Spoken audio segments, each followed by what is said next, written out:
Masya Allah.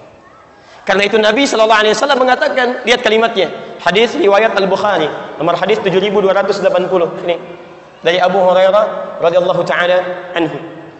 Perhatikan kalimatnya ya teman-teman, lihat kalimatnya. Kullu ummati, setiap umatku. Kullu ummati.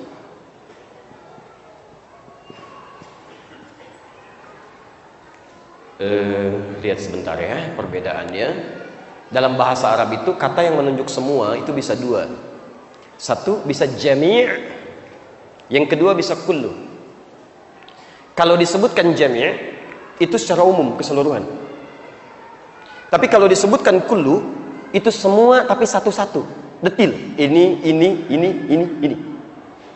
Nabi di sini tidak menggunakan kata jami' menunjuk pada umum, tapi ingin menunjukkan detil supaya Anda tidak bertanya lagi, kalau saya bagaimana ya Rasulullah? Ya. Nabi katakan kullu ummati, setiap yang mengaku umatku, setiap yang masuk dalam golongan umatku siapapun, mau besar, mau kecil, mau tua, mau muda, mau kaya, mau cukup, sepanjang dia umatku, si fulan, laki-laki, perempuan, yadkhulunal jannata, semuanya akan masuk surga. Masya Allah. Sebentar, jangan dulu amin. Belum selesai hadisnya. Jangan dulu amin, belum selesai hadisnya.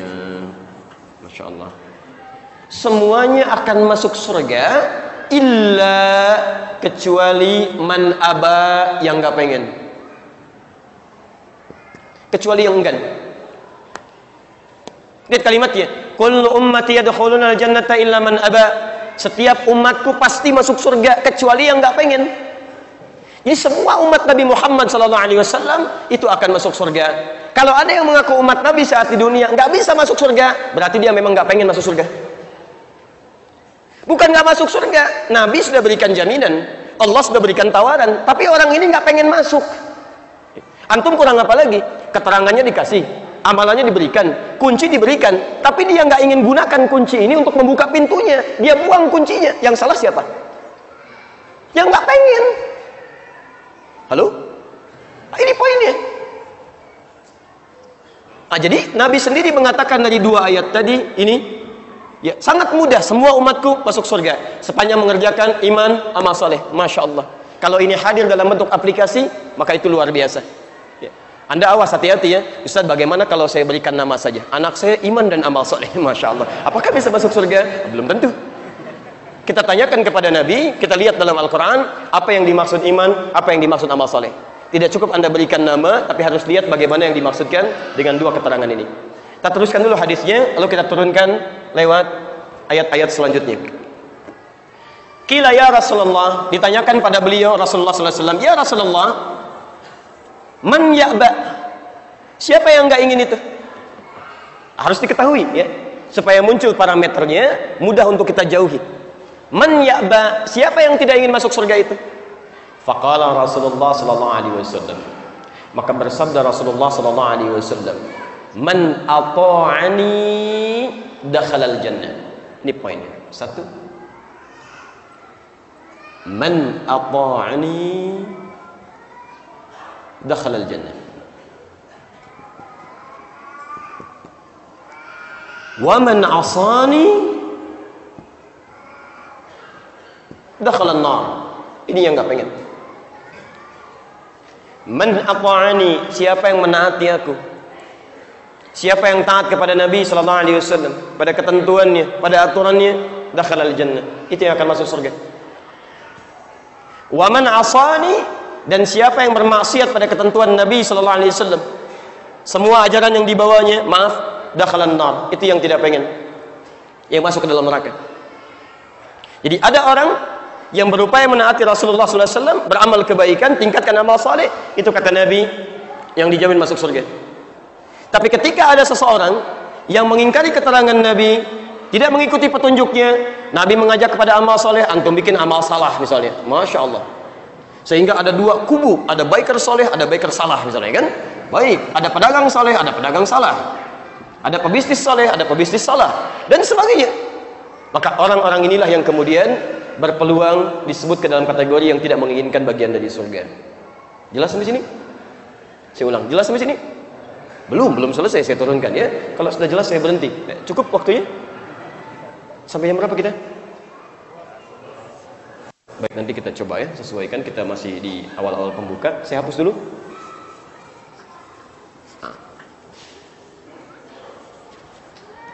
Baik. Turunkan lagi. Siapa yang masuk surga tadi?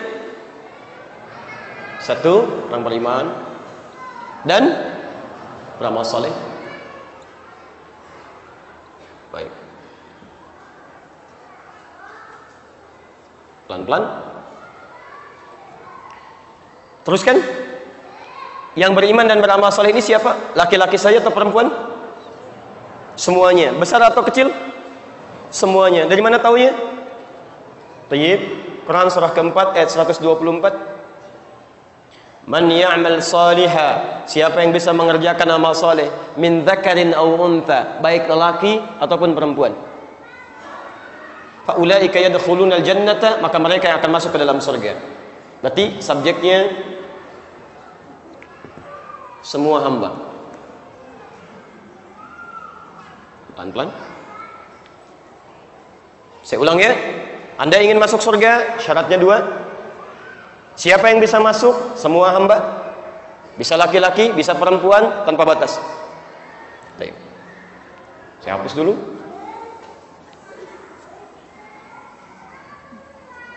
Nah, sekarang kita masuk pada intinya.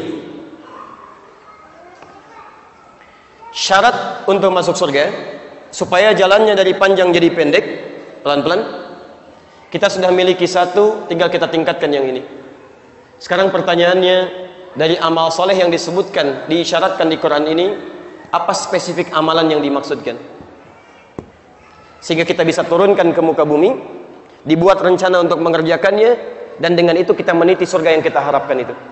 Jadi, tidak hanya disebutkan amal soleh, kalau nggak diwujudkan seperti apa bentuknya, bagaimana Anda mengerjakannya? Pertama, kita akan turunkan jenis amal solehnya.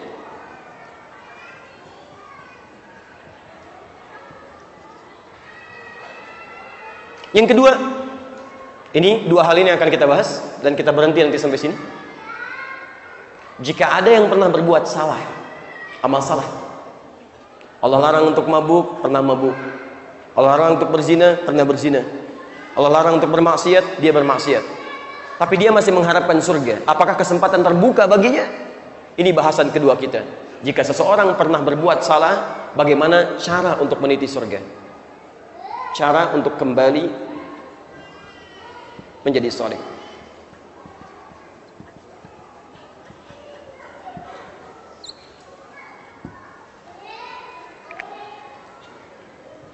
Baik. Bismillah. Kita mulai bagian yang pertama. Teman-teman sekalian, saya tuliskan hadis riwayat At-Tirmidzi nomor hadis 2004. Didapatkan pula di Ibnu Majah nomor hadis 4246. Redaksinya sama dari sahabat Abu Hurairah radhiyallahu taala anhu. Maaf, At-Tirmidzi itu bukan nama asli ya. Nama aslinya Muhammad. Beliau berasal dari Tirmidz atau Turmud, dikenal dengan At-Tirmidzi. Yang ingin saya sampaikan kepada antum sebagai ibrah atau pelajaran menarik untuk kita koreksi diri. Beliau ini ahli ibadah, ahli fikih, hafal Quran dengan berbagai riwayatnya, paham banyak hadis sampai menuliskan kitab hadis, rajin tahajud tiap malam, rajin puasa sunnah, tapi di akhir kehidupannya, mohon maaf, matanya buta, Pak. Matanya buta. Kenapa buta? Karena seringkali menangis, memohon mengibah kepada Allah Subhanahu wa taala untuk diterima amal solehnya sebelum kembali kepada Allah Subhanahu wa taala. Pernah ditanya oleh seorang sahabatnya, "Ya Syekh, lima hakadha?" "Syekh, kenapa Anda mesti seperti ini, menangis sampai buta matanya?" Apa jawab beliau? Lihat kalimatnya. "Saya menangis seperti ini sampai mata saya demikian karena saya selalu bermohon kepada Allah agar Allah berkenan menerima amalan yang telah saya kerjakan. Saya takut ketika menghadap Allah bekal saya masih dianggap kurang." Anda bisa bayangkan, imam fikih, imam besar, ahli hadis, rajin tahajud, salat tiap malam, puasa siangnya, hafal Quran dengan seluruh riwayatnya, menulis kitab hadis, di akhir hidupnya, di masa tuanya masih menangis sampai matanya buta karena takut ketika menghadap Allah bekalnya masih kurang. Bandingkan dengan antum saat ini. Kita semua, saya, anda, kita. Imam besar juga bukan. Jadi makmum kadang-kadang. Salat malam belum tentu. Quran belum dihafalkan. Jangankan untuk menghafal Quran, untuk baca pun belum punya waktu. Hadis belum diketahui. Jangankan untuk meriwayatkannya, untuk datang pada mendapatkan kajian satu hadis pun sulit untuk mendapatkannya. Masya Allah. Apa yang sudah antum lakukan sampai dengan saat ini? Jangan-jangan di akhir hidupnya, di masa tuanya masih sibuk dengan menyiapkan dunianya. Masya Allah. Imam At-Tirmidzi masih sibuk baca Al-Quran. Antum imam bukan, masa akhir hidupnya masih sibuk dengan Al-Quran. Ada yang masih karaokean juga dan sebagainya. Masya Allah. Ya. Bertakwalah pada Allah Subhanahu wa Ta'ala. Teman-teman sekalian, hidup kita terbatas. Satu kali kita akan kembali, dan kita tidak tahu kapan kita pulang. Demi Allah saya katakan, kita tidak tahu kapan kita pulang. Bahkan antum keluar dari sini pun mungkin harap-harap bisa berubah dengan kebaikan, tiba-tiba malaikat datang lebih cepat dari apa yang antum duga. Baru tobat, begitu keluar masjid, Masya Allah, Allahumma inni as'aluka min fadlik, kaki kiri keluar, tiba-tiba yang keluar malaikat maut. Assalamualaikum, waktunya pulang. Kapan saja bisa terjadi. Kita nggak bisa milih ya. Antum bisa duluan, saya belakangan, bisa. Atau ditukar, saya belakangan, antum duluan mungkin. Iya. Ya. Salah. Baik. Bisa, saya duluan setelah antum, bisa, gitu kan? Jadi semua bisa terjadi ya. Nah, sekarang kita coba turunkan dulu apa yang harus kita lakukan dengan ini semua. Baik, At-Tirmidzi nomor hadis 2004, Ibnu Majah nomor hadis 4246. An Abi Hurairah radhiyallahu ta'ala anhu qala. Hadis riwayat sahabat Abu Hurairah, semoga Allah meridai kepadanya, beliau menyampaikan, su'ila Rasulullah sallallahu alaihi wasallam amma akthara ma yudkhilun nasa al-jannah. Rasulullah sallallahu alaihi wasallam pernah ditanya bima makna akan amalan-amalan yang banyak memasukkan seseorang ke surga. Akthara ma yudkhilun nasa al-jannah. Tentang amalan apa saja yang banyak memasukkan seseorang ke surga. Ini kita turunkan. Baik, hati-hati teman-teman. Tadi syarat pertama iman sudah kita miliki, kedua amal soleh. Ya, karena itu dua kalimat ini di Quran nggak pernah dipisahkan. Ya, wal 'asr innal insana lafi illa alladzina amanu wa amilus sholihat. Setelah ada kata iman, setelahnya amal soleh. Baik bentuk kalimat amal soleh ataupun rinciannya. Nah, sekarang kita bertanya, ya Rasulullah, kami ingin beramal soleh, amal apa yang bisa memasukkan kami ke surga? Maka disebutkan di At-Tirmidzi tadi nomor hadis 2004, Ibnu Majah nomor hadis 4246, ditanya Rasulullah SAW tentang amal yang banyak memasukkan seorang ke surga. Apa jawabannya? Taqwallah. Kata Nabi, amalan yang bisa banyak memasukkan seseorang ke surga adalah taqwallah. Meningkatkan ketakwaan kepada Allah Subhanahu wa ta'ala. Ini poin. Takwa.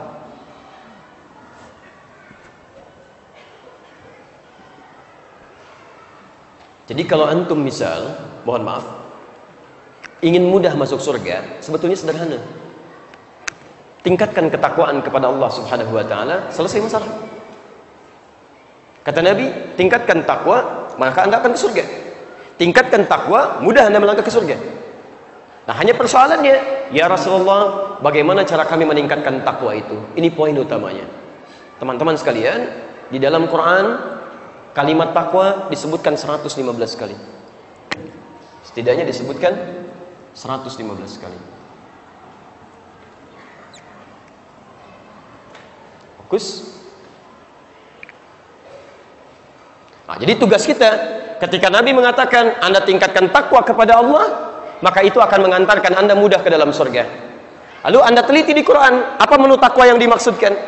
Ketika Anda teliti 1, 2, 3, ternyata kata takwa derivasinya disebutkan 115 kali dalam Al-Quran. Tugas Anda lah yang menurunkan kalimat takwa itu, lalu keluarkan amalan-amalannya. Bikin menu kemudian dalam kehidupan kita.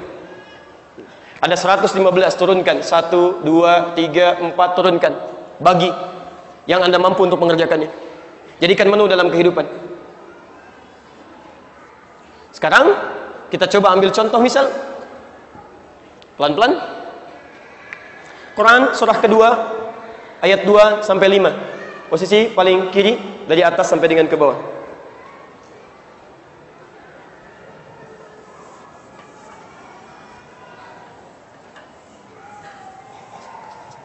Saya ambil contoh dulu pelan-pelan.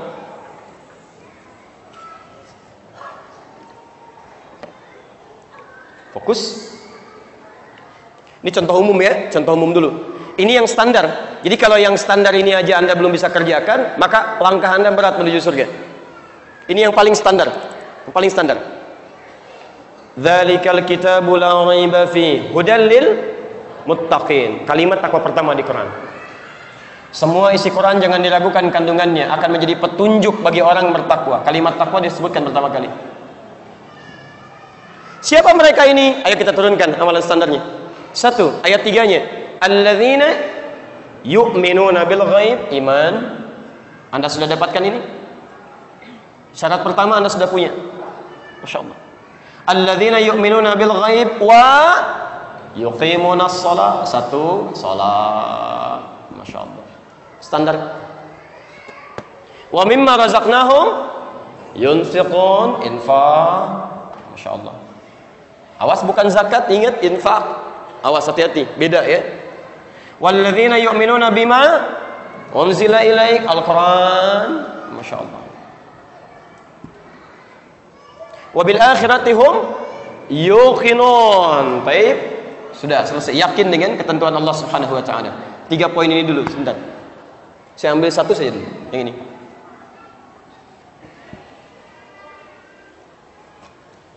Hati-hati. Antum ingin mendapatkan dunia, pekerjaan sukses, karir menanjak, Masya Allah, disiapkan luar biasa.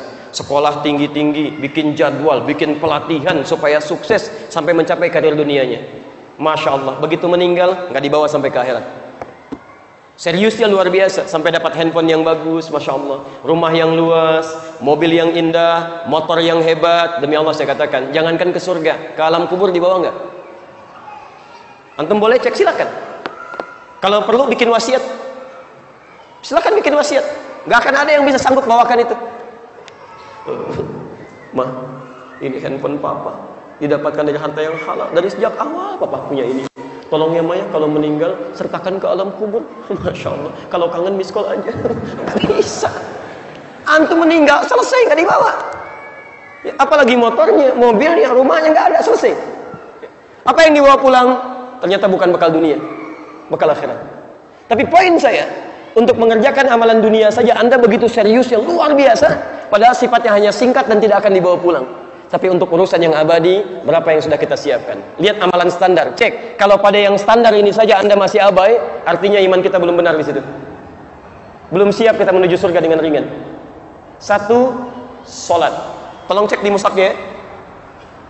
Teman-teman, nanti kalau kita jumpa lagi dimanapun, antum biasakan bawa mushaf ya. Ya, kalau tidak ada di aplikasi juga apa-apa, di handphone, supaya nanti saya tunjukkan ada perbedaan nanti dari segi tulisan ke pemaknaan. Ya, jadi nanti kalimat sholat di situ dituliskan dengan bahasa yang khusus. Kalau tulisannya tidak sama berarti mushaf Anda keliru. Ya. Lihat sini. Bismillah. Saya ambil contoh yang ini dulu, saya hapus dulu ini.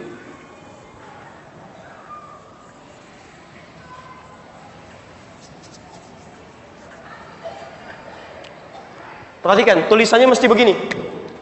Sholat.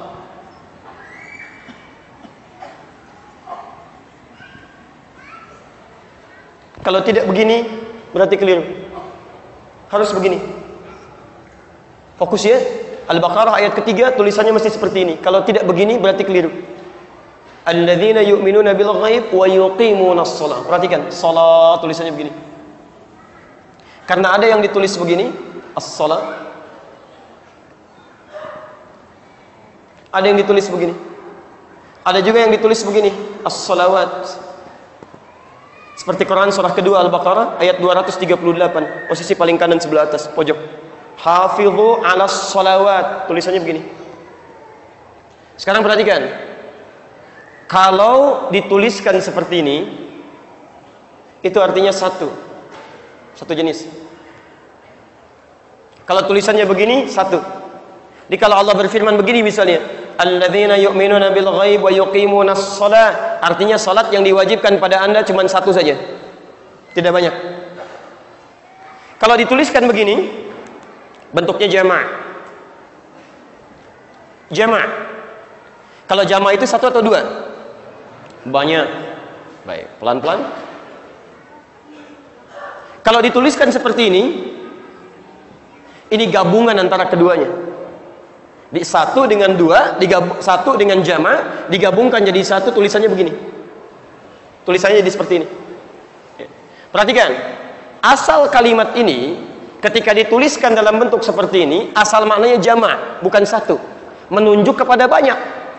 Ingin mengesankan bahwa sholat yang diwajibkan kepada kita bukan cuma satu jenis sholat. Ada berapa waktu sholat? 5 waktu. Berapa rakaat?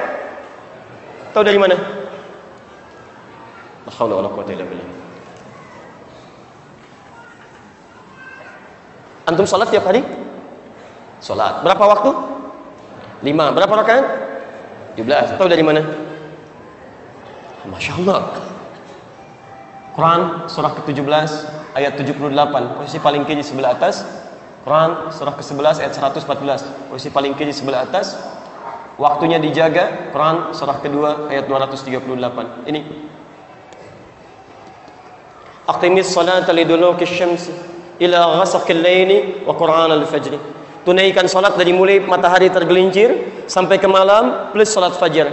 Ditafsir oleh Nabi dari matahari tergelincir zuhur, kemudian masuk kemudian asar, kemudian setelah itu maghrib sampai ke isya plus dengan salat fajar. Ada di At-Tirmidzi nomor hadis 414, di hadis Muslim nomor hadis 728 sampai 729. Teman-teman sekalian, kenapa diungkapkan dengan bentuk seperti ini? Ingin menunjukkan bahwa salat yang difardukan oleh Allah, yang wajib bukan cuma satu tapi ada 5.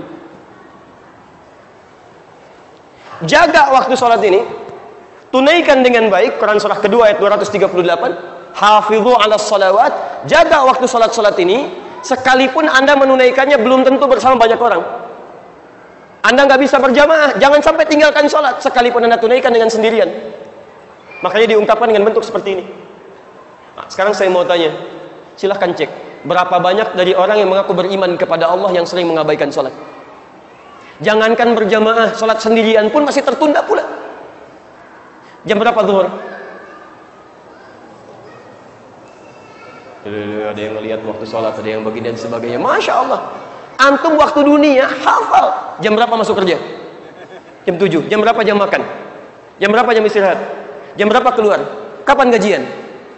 Masya Allah, urusan dunia begitu hafal luar biasa. Urusan akhirat, jam berapa sholat isya? Subuh jam berapa? Masya Allah, 439, 437, 43, Masya Allah. Jamaah masjid Habibur Rahman berbeda pendapat tentang waktu sholat subuh. Luar biasa, Masya Allah. Padahal 2 rakaat sebelum subuh itu nilainya lebih daripada dunia dan seisinya. Masya Allah, Masya Allah.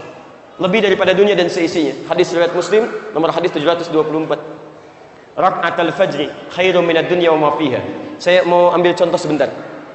Besok tolong DKM di sini kasih pengumuman ya. Siapa yang bisa sholat subuh di sini, kemudian mengerjakan 2 rakaat subuhnya, ya, 2 rakaat sebelum subuhnya, 2 rakaat sholat sunnah, masing-masing akan mendapatkan amplop sebanyak Rp500.000. Hanya untuk 50 orang pertama. Masya Allah. Baik, saya mau tanya pada antum, kira-kira besok yang akan datang ke masjid ini, kalau subuhnya jam 4, misal 4.37, kira-kira jam berapa datang ke sini? Jam 3, jam 2. Demi Allah saya katakan, ada yang nginap Pak. Untuk 500.000 yang ini, ada yang nginap. Ya.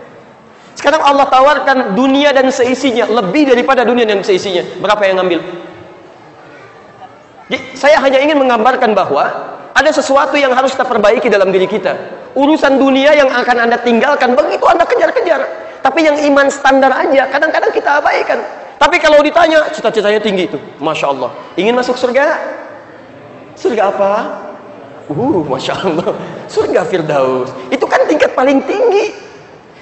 Anda menginginkan surga Firdaus dengan amalan yang standar, standar pun nggak masuk.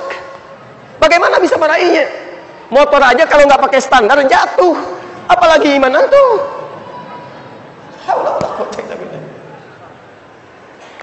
Antum kenapa begitu amat? Si amat aja nggak begitu? Lihat poinnya. Salat. Dan yang paling luar biasa, Kalimat sholat ini pun diawali dengan bentuk jamak lagi, menunjuk kepada orangnya langsung. Yuqimun, un. Kalau ada un, berarti orang itu. Sudah. Kalau ini jenis sholatnya, yang tadi sholat ini. Kalau yang ini kepada orangnya, un. Pertama jamak menunjukkan jenis sholatnya, yang kedua menunjukkan jenis orangnya. Saya beri contoh ya. Kalau seorang misalnya menunjukkan laki-laki, itu dasar. Misal muslim. Ini satu orang. Laki-laki. Kalau Anda ingin jadikan perempuan, tinggal tambah tak di ujungnya, gampang. Muslim jadi muslimah. Selesai. Ini rumus cepat Bu ya. Muslim jadi apa? Muslimah. Kalau mukmin laki-laki, perempuannya mukminah, gampang. Soim laki-laki, perempuannya dapat ya. Baik, satu. Tapi kalau Anda ingin jadikan banyak dan bentuknya netral, mencakup laki-laki dan perempuan. Netral, bisa laki-laki, bisa perempuan. Ya, Anda tambah un di ujungnya. Muslimun, mukminun, itu bentuk netral. Kalau ingin spesifik perempuan aja tambah at di ujungnya. Muslimun jadi muslimat, mukminun jadi mukminat, kafirun jadi enggak usah ngarang, kafirat enggak ada. Ingat, kafirat nggak ada ya. Orang Arab pun nggak tahu apa itu kafirat. Kafirun itu umum maknanya ya. Seperti hadirin nggak usah ngarang, nggak ada hadirat. Betul Pak, dalam bahasa Arab fasih hadirat nggak ada. Di hadirin itu sudah bentuk jamak mencakup laki-laki dan perempuan ya. Jadi kalau ada yang mengatakan hadirin hadirat, nah itu kelebihan. Itu kelebihan ya. Baik. Betul Pak, di Arab nggak kenal, silahkan antum cari. Sampai kiamat kurang 2 hari orang Arab nggak akan kenal. Sekarang lihat, yuqimunas shalah. Kalimat salat ini diawali dengan kata yuqimun, ujungnya ada unnya, un. Ini menunjukkan pada banyak orang. Ditafsirkan oleh Nabi sallallahu alaihi wasallam yang paling paham tentang Quran. Kalau antum baca Riyadhus Shalihin, ada 1896 hadis di dalamnya. Lihat bab pertama, babul ikhlas wa ihdharun niyyah. Di bab yang pertama, hadis nomor 10, posisi paling kiri sebelah bawah, riwayat Abu Hurairah.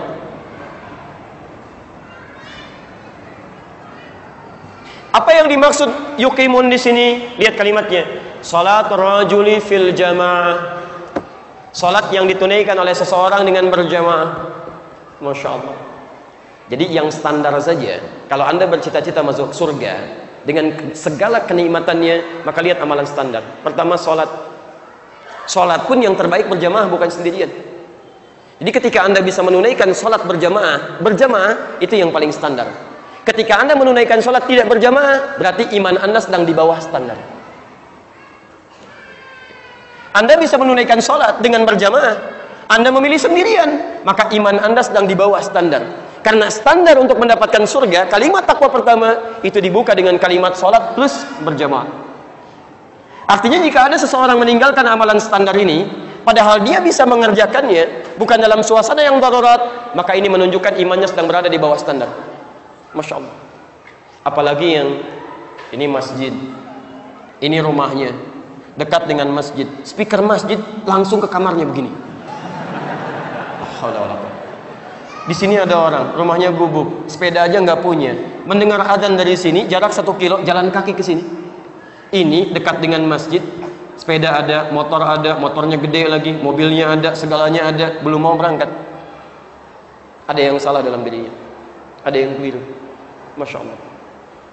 Jelas di sini? Baik, sekarang kita diam sejenak.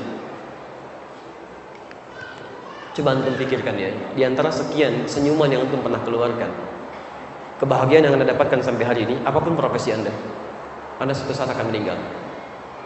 Dan mungkin hari ini Anda akan diwafatkan oleh Allah Subhanahu wa taala. Anda nggak bisa pilih. Pertanyaan saya, dari sekian amalan standar yang disampaikan, berapa yang sudah kita maksimalkan? Silahkan cek. Dan Anda yakini itu pasti suatu saat akan kembali kepada Allah. Kalau Anda tidak berpikir berubah dari hari ini, waktu Anda akan semakin sempit, Anda akan tertinggal. Jadi saya mohon, kalau boleh saya bermohon, saatnya kita berubah. Anda silahkan jadi apapun, silahkan. Yang paling penting Anda beriman kepada Allah, tingkatkan takwa, yang standar jaga. Saya mau kasih contoh ya, sahabat Nabi aja, misal, Masya Allah. Yang petualang ada teman-teman. Muawiyah bin Abi Sufyan itu orangnya tinggal di Mekah, tapi beliau sampai melakukan ekspedisi berpetualang itu. Ya, sampai ke Mesir, dari Mesir ke Libya, dari Libya ke Tunis, dari Tunis ke Aljazair, Algeria, nyebrang lagi sampai ke Damaskus Syria, sampai kemudian jadi gubernur di Syria, sampai bikin masjid. Tapi antum tahu apa yang terjadi? Masya Allah, ini sahabat pencatat wahyu, dekat dengan Nabi, tidak pernah meninggalkan sholat berjamaah. Jadi gubernur, jadi pemimpin, jadi presiden, gubernur, presiden, sahabat Nabi, penulis wahyu, hafal Quran, dekat dengan Nabi, Masya Allah, tidak pernah meninggalkan sholat berjamaah. Antum sahabat bukan, presiden bukan, gubernur bukan, Masya Allah, tidak sekaya Muawiyah, tidak sedekat Muawiyah kepada Nabi. Surga belum jelas, amalan berantakan, hisab menegangkan. Sampai hari ini antum belum mau berubah, antum butuh waktu berapa lama lagi? Ini baru yang standar. Di Bekasi kami kumpulkan anak-anak, Pak. Sebagian teman-teman dari Bandung kadang suka main ke sana malam Jumat. Itu maghrib di Bekasi sekarang jam 6:16. Setengah 6, anak usia 4 tahun, 5 tahun, itu Masya Allah sudah bawa tas berangkat ke masjid. Azan belum berkumandang, setengah 6, ngajak kawannya, ayo ke masjid. Tidak cukup dengan itu, mereka tunaikan salat berjamaah. Setelah itu menghafal Quran, belajar sirah Nabi. Ba'da isya, isyanya jamaah lagi. Ba'da isya mengulang hafalannya. Setengah 9 baru pulang ke rumah. Anak usia 4, 5, 6 tahun, Masya Allah. Antum dikasih 40 tahun, 50 tahun, 60 tahun, bekalnya cukup, hartanya banyak, perangkatnya ada, segalanya cukup mengantarkan antum ke masjid. Sampai hari ini, Masya Allah, hanya untuk sekedar sholat tepat waktu pun antum belum mampu. Berapa lama lagi waktu yang antum butuhkan untuk berubah? Antum kalah tuh. 4 tahun belum dihisab, kawan. 4 tahun belum ada baligh bagi mereka. 4 tahun sudah mulai mau ke masjid. 40 tahun belum terfikir ke masjid. Antum butuh berapa tahun lagi? Demi Allah saya katakan, 4 tahun menghafal Quran, matanya buta, diantar oleh ibunya, menempuh jarak untuk sekedar menghafalkan Al-Quran, dia hafal juz amma. Antum 40 tahun, segalanya ada, matanya melihat, fisiknya lengkap, kendaraannya ada, Masya Allah. Sampai hari ini belum bisa baca Quran, antum butuh berapa tahun lagi? Dan antum sadar bahwa itu yang akan dibawa pulang, gitu kan? Mari kembali kepada Allah. Kalau yang standar saja, sampai hari ini anda belum siap untuk menjalaninya, anda butuh berapa waktu lagi untuk kesiapannya?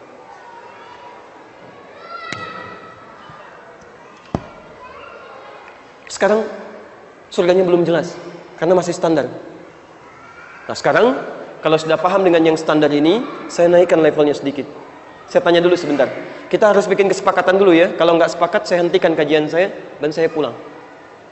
Baik, saya mau ada kesepakatan dulu sebentar. Insya Allah kita mau masuk surga? Baik, yang mau masuk surga boleh angkat tangan? Alhamdulillah, sebentar ya. Turunkan, ganti. Yang tidak mau masuk surga boleh angkat tangan? Oh baik, semua mau masuk ya insya Allah ya. Baik, siap masuk surga? Baik, pertanyaannya, mau surga yang mana? Itu poinnya. Nah, kalau belum jelas surganya, kita nggak bisa turunkan amalannya. Karena itu, saya turunkan dengan cepat tawaran dari Al-Quran. Kita diminta untuk meningkatkan amal soleh, bentuknya takwa, ini yang standar. Tapi kalau yang standar saja nggak akan cukup, karena kita mesti punya rencana kebaikan yang lebih. Karena itu saya akan coba turunkan dengan cepat tawaran langsung dari Allah dalam Al-Quran, jenis-jenis surga yang bisa kita pilih. Dari sini silahkan pulang dari sini untuk merencanakan di rumah. Surga mana yang ingin antum tentukan dengan keluarga supaya bisa masuk ke dalamnya. Sepakat sampai sini?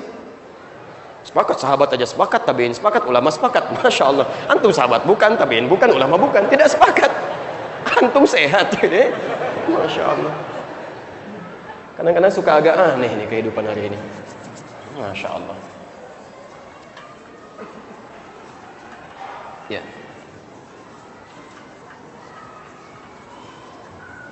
Baik.